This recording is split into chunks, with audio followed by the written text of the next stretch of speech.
Opposition leader Raila Odinga has summoned his party's top organ to a meeting on Tuesday to rally support for radical proposals to restructure the executive.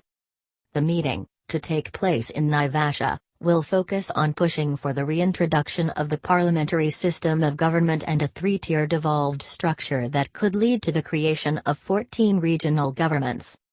Mr. Odinga is expected to update the Orange Democratic Movement's National Executive Council, NEC, on the next steps to be taken after the March 9 handshake with President Uhuru Kenyatta and seek support for the 9-point agenda agreed upon by the two leaders as part of the Building Bridges to a New Kenya initiative. Also on the cards, party insiders told The Nation, is a possibility of Mr. Odinga's Orange Party building new coalitions with current and emerging political parties in readiness for political battles on the proposals to amend the constitution. ODM is a key member of the National Super Alliance that also includes Mr. Kalonzo Musyoka's Wiper, Mr. Musalia Mudavadi's ANC and Ford Kenya of Mr. Moses Wetang'ula. Alliance. The opposition alliance has been at odds after Mr. Odinga struck a deal with President Kenyatta without consulting the other principals. Related content. Raila, it's time to restructure the presidency. Ruto takes on Raila on law review. Raila calls for review of devolution structure. The ODM meeting will also discuss plans for Mr. Odinga and President Kenyatta to launch countrywide tours to seek support for the 9-point agenda. Rallying the party behind Uhuru's Big Four agenda and ensuring that the plan is aligned to devolution will also form the core of the Naivasha talks, said our source, who spoke in confidence. On Saturday, Secretary-General Edwin Sifuna confirmed the meeting will take place as per the resolutions of the ODM Central Management Committee meeting on Friday under the chairmanship of Mr. Odinga as part of the efforts to strengthen the party after last year's general election. The Central Management Committee resolved many things on Friday, one of which is that we hold a NEC meeting to strengthen the party, said Mr. Sifuna, noting that the meeting is part of a series of events that have been planned for the next few months. Branch visits. After the NEC meeting we shall embark on branch visits to explain to the rank and file the meaning of the handshake and what it means for our party and what we expect of it. The idea is to have coherence in our messaging because failure in that regard will lead to many interpretations which may damage our party. During the Friday meeting, Mr. Odinga told the committee that time has come for the country to amend the constitution with a view to redesigning the executive to ensure peace and equitable development and openly pushed for a parliamentary system of government. Debate on the changes has sharply divided various political camps, with some viewing it as a plot to derail Deputy President William Ruto's 2022 presidential bid. Read, Mudavadi, Wetang'ula reject push to review constitution. Mr. Odinga argues that the presidential executive system has been the cause of many problems, including the dominance of a handful of ethnic groups and the marginalization of others. He points out that the BOMA's draft in reference to the 2005 constitution-making process, whose proposals were thrown out in a referendum, made it clear that the governing authority over the entire country should not be under one person, the president. Presidency. He argues that the presidency gives the holder of the office enormous power and authority to dispense favors to particular individuals or groups, which undermines the principle of equality and equity, and equal treatment of all. Of what value is a powerful office if its pursuit must cost lives and tear the country apart every 5 years?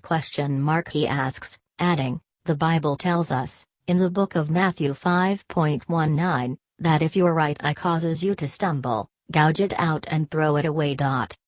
It is better for you to lose one part of the body than for your whole body to be thrown into hell. I believe it is time to gather the courage and gouge out this problematic institution from our system, lest it lead us into the abyss. He goes on. Read, no turning back on law change, says Raila. Mr. Odinga blames the presidential system for entrenched tribalism, exclusion, centralization of power and system of political patronage, arguing that monopoly of national power tends to weaken devolution. It is most likely that only a member of a large tribe is likely to have any prospect of being elected president. Often deals will be made between leaders of two major tribes for mutual support which, if adhered to, could keep others out of power for 20 years! Parliamentary system. He notes that under a parliamentary system, the power in the national executive is exercised by ministers drawn from the majority party in the National Assembly. If no party has a majority, the largest party has the option of forming the government if it can form it with members of another party, a form of power sharing. Each minister is in a sense responsible both to the cabinet and to parliament, he states. Mr. Odinga argues that under the Bomas model, a special role was given to the president, that of promoting national unity and respect for the diversity of the people and communities of Kenya. The president was also charged with the responsibility of upholding and safeguarding the constitution besides ensuring the protection of human rights and fundamental freedoms and the rule of law, said Mr. Odinga. This would, to some extent, modify the authority of the Prime Minister in respect of issues of special concern in multi-ethnic states, he states. The opposition chief further argues that under the parliamentary system, there is continuing accountability of the executive to the legislature and, through them, to the public. Its members sit in the national legislature and have to answer questions put to them by other members. Prime Minister. He says it is much easier to remove the Prime Minister or other ministers, or at least censure them, at any time if there is significant dissatisfaction with the government. The former Prime Minister further adds that the system offers opposition MPs an important role to play in Parliament by checking against excesses committed by ministers.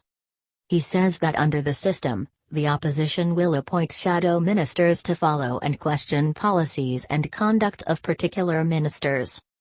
In case of major dissatisfaction with the government, it can be replaced by a vote of no confidence, passed with the support of the opposition and usually some disenchanted members of the government party or minority parties, by the opposition or the government dissolved, which opens the space for new elections. In a presidential system, it is much harder to remove the head of government, Mr. Odinga argues. He adds, if, as is often the case, the members of the opposition are active in Parliament, it is easier for the people to follow the policies and acts of the government than under the executive presidency. At least this has been the Kenya experience. In the US, the opposition are fairly alert because the US Congress takes seriously its role as a separate arm of government. Power sharing. Mr. Odinga says the parliamentary system is likely to promote the sharing of power between different parties. The fight for the presidency, which starts immediately after the victory of a candidate, will give way to activities of parliament and so national development. And speaking during the Wiper Party National Executive Committee Parliamentary Group meeting in Naivasha on Saturday, its leader Kalonzo Musyoka supported calls for a review of the constitution. However, he called for sobriety as the nation debates the 2010 constitution with a view to amending some sections. If we end up with a non-contested referendum, it would be better for this country. The current divisions started during the 2005 and 2010 referendums, he said. Beneficiaries. Without naming names, Mr. Musyoka said it was unfortunate that those who rejected the current constitution ended up being the biggest beneficiaries.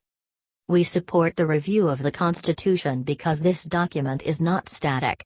It is a living document and must respond to political situations and challenges facing any nation at any given time, added the Wiper leader. He said the Bomas draft constitution should be adopted to end the current stalemate. The Bomas draft, if given a proper look, will guide us to an all-inclusive document that will strengthen devolution and unite Kenyans, he said.